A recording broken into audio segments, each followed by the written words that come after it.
Thank you, Naresh. Coming as it is at the end of the last session and also being the last speaker becomes a challenge in itself. And I can also see that the faces are waning. But then I have a job to do, and I believe each one of us at the end of the day would be as passionate, and I believe that is what will drive this reform process. Typically, you would say, been there, done that, so what is new? Why is it that we are trying to talk about reforming a system which has already delivered so much to the country? And when I started associating with this project, I realized that really it's not only miles, we have a lot of milestones to go, and 2 years perhaps will not be enough. Coming straight away to my presentation, I believe to structure it within the time frame, I thought I will give a few thoughts on structure, not from a point of view of what we are or how we budget, but from the point of view as to how do we determine outcomes. That is the challenge, and you will surely appreciate as we go along. Have we done any outcome budgeting in the past? Yes, we have. Railways have been the pioneers. We called it performance budgeting in those days. Maybe now what we are looking at is a version 2 of it. How do you determine outcomes? Do you determine outcomes out of your own whims and fancies in a 5-story bhavan called Rail Bhavan, or you do it somewhere else, and for whom? What exactly have we planned to do? What is our vision? How do you plan to execute that vision? How would you link it perhaps with outcomes you would like to lay down? What do you like to measure? Obviously, if you're doing an outcome budgeting, you would like to measure it. Should we have KPIs for it? Key performance indicators. And since we do have revenue and capital budgets, would you like to dissociate capital outcomes with revenue outcomes? And finally, what would be the challenges in implementation, and if there are learnings from global experiences. So coming to this particular structure, the reason why I am showing this is that we are, if you see the ones on the left, you have a whole lot of policy making bodies and also manufacturing units. You have some PSUs, all of them reporting centrally to a board where policy is supposed to be laid down, but there is a lot of implementation infringement also going on. You have a lot of hierarchical zonal railway systems which have divisions and then further down into workshops and also construction units. Now, the one particular aspect here when we do budgeting, and all of us, most of us are in the railways, so we know, is that this is a pretty watertight compartment. It flows from the lowest tier, goes right up to the top, gets consolidated, but in the process there is a lot of distortion. The vertical and horizontal spread is another interesting feature of the railways. You have departments. Departments budget for their work. They do not talk to each other as they budget. Outcomes are not relevant. Outputs are relevant only to the extent of their own departmental KPIs or whatever is relevant to their growth within the department. So I believe this is something we have to keep in mind if we were to reform a process of budgeting. Budgets should not be related to departments or functions. They need to be related, and they should be cross-holding of responsibility. Outcomes should be actually delivered by a team rather than by individual departments. Having said that, if you were to look at the railway budget as such, we have typically revenue budgets where you budget for receipts, you budget for expenses. All of us know how we do this as a rigmarole exercise almost every year. You also have a capital budget where you do it on an annual basis, but you have throw forward of projects outlays which actually add up to a whole lot of amount which will come into what in the accrual system we define as capital work in progress. So with that background, I think we can quickly see what was the first version of performance budgeting we did under this structure. We did have what was called the performance come outcome budgeting, and this was done long back as per the recommendation of the standing committees on the railways in 94, 95. And we continue to do this. Incidentally, those who have worked in the budget directorate would realize that this is is an addendum to the budget document. We talk about the outcomes of the rail services in terms of throughput, addition to capacity, and so on. We also tend to recognize that there is a customer and there is a need of his expectations to be taken into account. So we do indicate some outcomes there. But like most conventional budgets, you have comparisons of targets versus actuals. You have the appropriation accounts, you explain for variances, and so on and so forth. There is also, interestingly, a physical progress which we track in terms of what were the targets set and how have we achieved them. Now, to give you a snapshot, and this is just an example, if you were to call an outcome versus an output versus an outlay, what is it you would find in the latest, even the 16-17 document? And this is mandated by the Ministry of Finance guidelines, which we have been following, and this ministry is also part of that.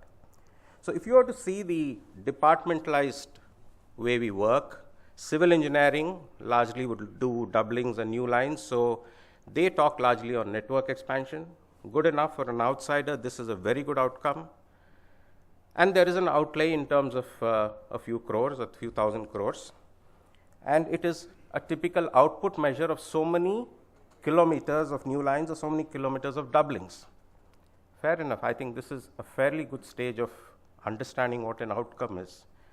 We are looking at network expansion. Can we go beyond this? If you were to look at the signaling department's thrust towards safety or even reliability of operations, they would talk about an outcome of safety and reliability, which is measured in terms of an output of track circuiting at, say, 400 locations, an automatic block signaling, a train protection and warning system, and then there are some outlays for that. So again, purely departmentalized. You also have maybe the rolling stock augmentation, where mechanical and the electrical department come in. They say, okay, this is how I would like to add capacity because of the traffic plan, and so I have an output measured in terms of pure asset values like locos, carriages, wagons. And so that's how the story has been. We have been tracking outcomes more in terms of how assets have been created, which result in outcomes. So there have been trends. We have targets either in terms of electrification, either in terms of track renewal, gauge conversion, so on and so forth. So what do we now propose to do? And this is something we picked up from the railway budget of the minister's speech. I would urge all of you, if you have the time and the opportunity, please read this, because this is what is perhaps the first document where you're able to give direction through a vision, mission, activity flow. And a vision has to be set only if you understand who your stakeholders are and what are their needs and expectation. And this is just, I've culled this out from the budget speech.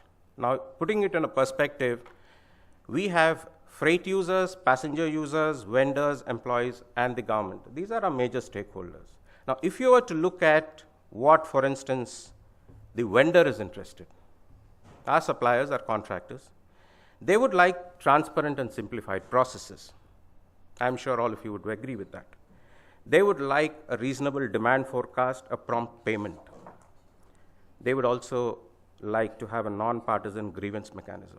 So this is the way, if you start mapping stakeholder expectations, you will know exactly what is the outcome you're looking for and what is the outcome you need to budget for. Otherwise, you will get into your own mode of saying, I need to add more track, I need to make it more safer, but safer to what extent and in what area is what you will drill down further to. So I think coming back to vision from the budget speech, and this is all there in the document, there's nothing which is put in by me. So the vision says you have a target by 2020, and what we hope to do is take up what are the desires, what are the long-term expectations of our customers. And the customer here obviously has been very succinctly put down as the common man, be that as it may. They want reserved accommodation on trains available on demand. Surely nothing new we have been hearing, but that's the outcome you have to aim at. If you were to look at timetable freight trains, this is something we've been talking in the past few years. High-end technology to improve safety record, nothing new again. Elimination of all unmanned level crossings, very good. Improved punctuality, average speed of trains, so on and so forth. And finally, the recent fad, which is zero direct discharge of human waste. Now, if you were to look at this as the vision statement of this mammoth organization called the Indian Railways, I'm sure if this is the vision statement, let aside accrual accounting and performance costing, even from an outcome budgeting perspective, any investor will like to put in his money if you are able to measure each one of these vision statements, give good indicators, measure them, and say this is how we are moving. It could be a 5-year trajectory, it could be a 10-year trajectory, but this is how we are mapping our outcomes.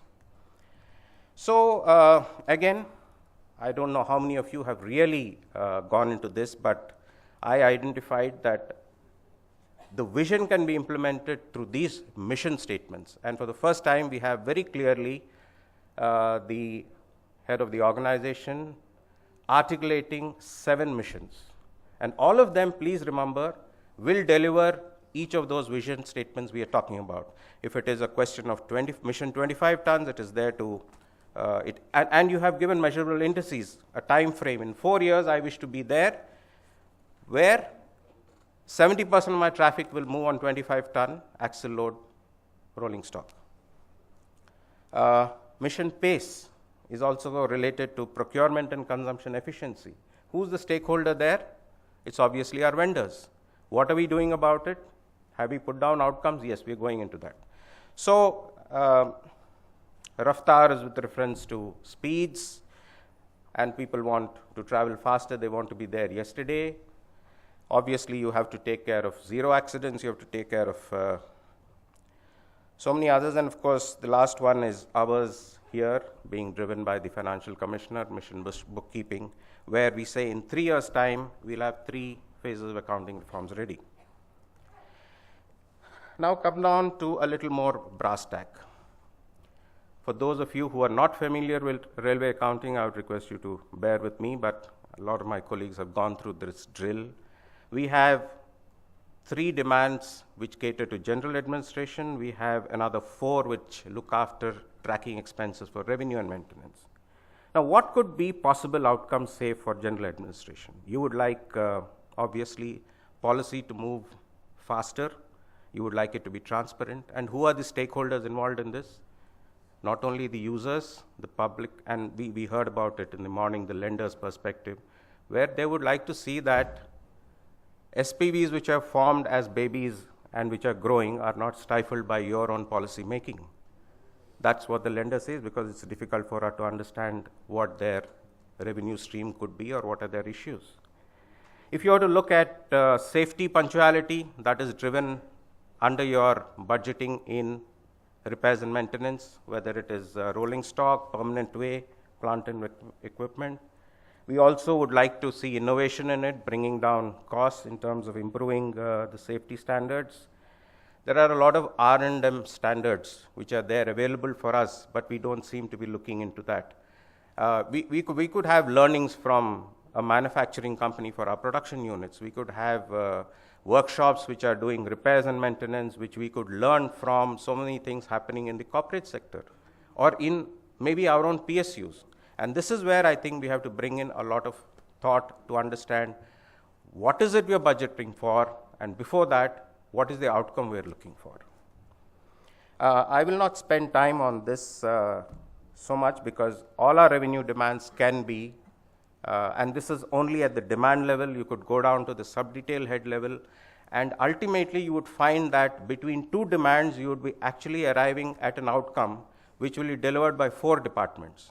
So please remember, this exercise has to be done not only again by the accounts department. This has to be coordinated by us for the simple reason we are the bookkeepers.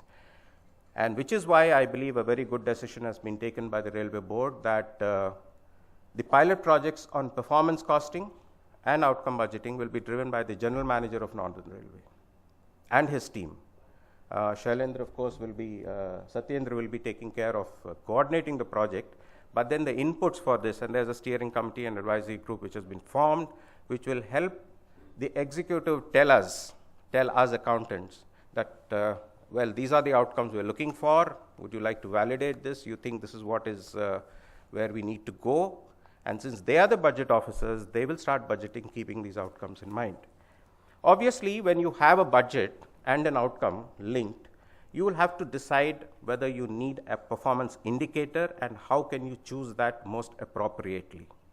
So if you are to look at, and now I'm getting into a little more of detail at the end of the evening, safety is perhaps a broad outcome. You could obviously look at it from each of these revenue demands, repairs and maintenance of PA perhaps. A lead indicator which you would like to track perhaps could be rail well failures, monsoon patrolling.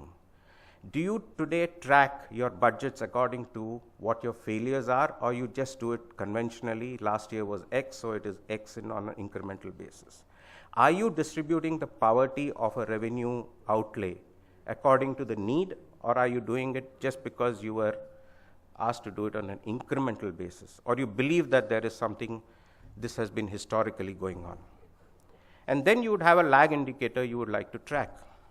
You would do that perhaps on a safety outcome which is common to different departments running the system. You would like to track it with reference to their own activities. So if it was the mechanical department, you look for derailments happening, you would look for hot axles, you would look for other failures, you would look for how running repairs are going on in the sheds. Is this shed really required to be doing so much at this cost? And should I budget for it? Today, I don't think surrenders are taking place just for the asking of it. They are happening in a very intent and maybe, to put it, at the zonal railway, there is a lot of reappropriation going on. Accidents due to carriage and wagon failure could perhaps help focus on the mechanical department's role in safety. So as we go along, if you were to look at outcomes and cascade it now down across departments and look at geographies, at the zonal railway, perhaps we should, if you were to look at safety as an outcome, at the divisional level, perhaps it should be tracking permanent way accidents for the civil engineering department, obviously. And then you want to go down to the section level, you would like to look at what are the costs being incurred and what is the budget you're providing for reducing the incidence of maybe railway failures. This sort of linking of physical activity to an outcome you are budgeting in financial terms is perhaps an exercise we need to be looking at. So far, it's not been done. And if a senior DN is looking at this, obviously he's keeping it to himself. He's not sharing it with the budget officers that need to be. Reliability similarly would be cascaded. So would be safety in rolling stock. On the capital head budgeting lines, I have a similar mapping done. If you were to look at rolling stock capacity in terms of capacity enhancement, this would affect our existing plan heads, which is both rolling stock and production units. And if you see somewhere, this would correlate with the need for getting into mission 25 tons. If you are looking at mission 0 accidents, then you work your way back to an outcome which is safety. And there, a lot of departments will come into play, whether it is the signaling department, the rolling stocks of both electrical, mechanical, the track renewals, and so on and so forth.